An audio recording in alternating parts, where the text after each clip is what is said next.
Alright guys, real quick, I wanted to show you something on this.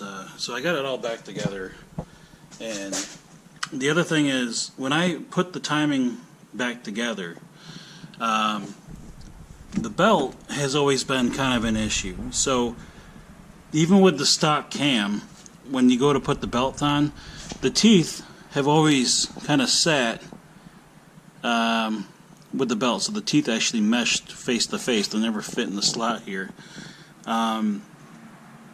So when I put this on here, what I actually did was I put the original cam back on the car, and when I did it, I set, it's hard to do this with one hand here, I set the original timing back to the timing indicator on the back of the engine, so the dot was with this, right? So what I actually ended up doing, whatever, when I put it back together, I set the physical cam with the cam gear, the original one, it zeroed in as it's supposed to be on the mark.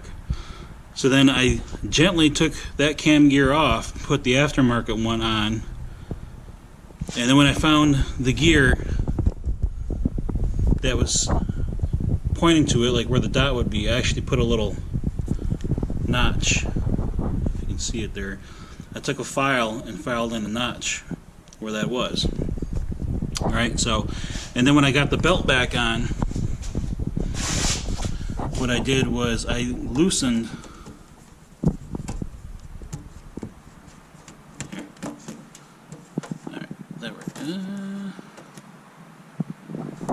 So what I did was I actually loosened these 4 bolts here and cocked the outer part of this cam gear so this belt would slot into the gears. So the cam itself was actually tuned to the true alignment mark, but the outside I rotated a little bit so the belt would fit into the grooves. Now the cam itself is, again, tuned dead even with the timing marks, but the outer part here is, that's why when you look at this, it's actually set not at 0, it's set at like 3, maybe 3 degrees, 1, 2, 3, 3.5, something like that, degrees. And yeah, so when I set the timing with the engine, you can see the timing notch there.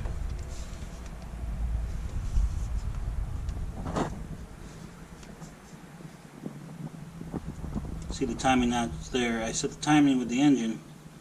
Everything is, what I'm getting at is everything was set to what it was supposed to be, and the timing mark is actually on the bell housing in the back too, so if anybody wants to see that, that's down in that hole there. So everything was set back to 0. So the lash on the tappet, on the cam tappets, was set to within spec. The whole mechanical timing set up. So anyway, want to let you guys know about that. All right, everybody. So with the simplified explanation as far as what I did, here's over the next 5 minutes or so is going to show you what and how I did, right? So that way you can physically see exactly what I did. All right, enjoy.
Alright, so we gotta set the timing.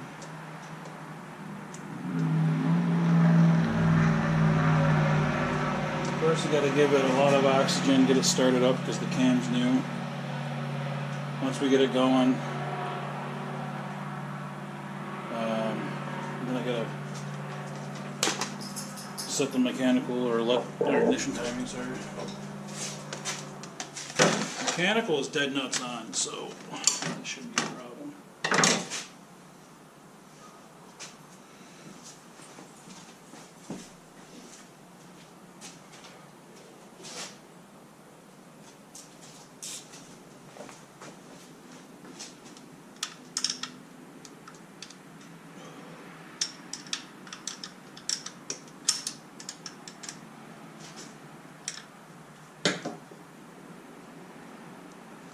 Make it loosen up so I can turn it from the other side.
Hey everyone, so that's pretty much the video. After this, I actually did have to go back and adjust the tappet. If you notice, there was a ticking and there was a rattle. So the ticking was a tappet that was out of adjustment. So basically what happened was the tappet, for whatever reason, sat higher up off of the spring and the retainer and everything for that. So I went through and pushed down on all the lifters and double checked each one. I did it fine on the third cylinder that I believe was the intake tappet that was out of whack or whatever. So I pushed down on the tappet itself to get it seated up against the spring. It was a little off, so that's why ultimately you got the tap there. Same thing if it was like a lifter was collapsed on a normal motor, right? But these are tappets, right? Anyway, I pushed that down, adjusted it. That took care of that issue. The rattling was still the radiator mount off of the it secured the bottom left radiator to the frame. I got a front end clip coming in from GT Racing, and I'm kind of playing that off until that shows up. Once I get the current lower air dam removed and the front bumper removed, I'm gonna have all the room in the world down there to properly secure it for long term. And I will be making a video about that, and that should be pretty amazing, honestly. So yeah. In the meantime, while we're waiting for the front clip to show up there, I actually am going to be working on a friend of mine's car that he bought this thing. It's a 1972 Vanguard city car, again from the 70s there, and this thing's pretty neat. It's electric. It's basically built off of a electric golf cart. So back in the 70s, somehow, this company got together and threw a body on a golf cart with a roll cage, and decided to make their own cars. I guess they were pretty popular back in the day. Again, my buddy landed one. He messaged me about a week ago and says, "Hey, you know anything about electric cars? I got this thing going on." we did a bunch of research. A lot of the tech that was in it back in the day was analog, so we're going to, of course, go ahead and do a modernization form of that. I got a massive LiPo battery I'm going to be putting in with a modern pulse width modulator motor controller. So here's a couple pictures of everything, and yeah, it should be a cool project. So definitely like and subscribe. If you have any questions on either of the builds, please put them in the comment section below. I'll be more than happy to answer them. So for the next video, it's probably going to be the city electric car, maybe one or two of those, and then when the front clip comes back in, we'll cut back to the Porsche 924.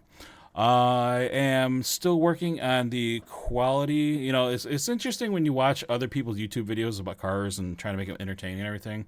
The nuances as far as like where to place the camera, just, you know, back, behind the scenes type stuff. So I am aware of the rattling and stuff as far as certain scenes, whatever. That was due to the tripod I was using and whatnot, so I'm aware of it.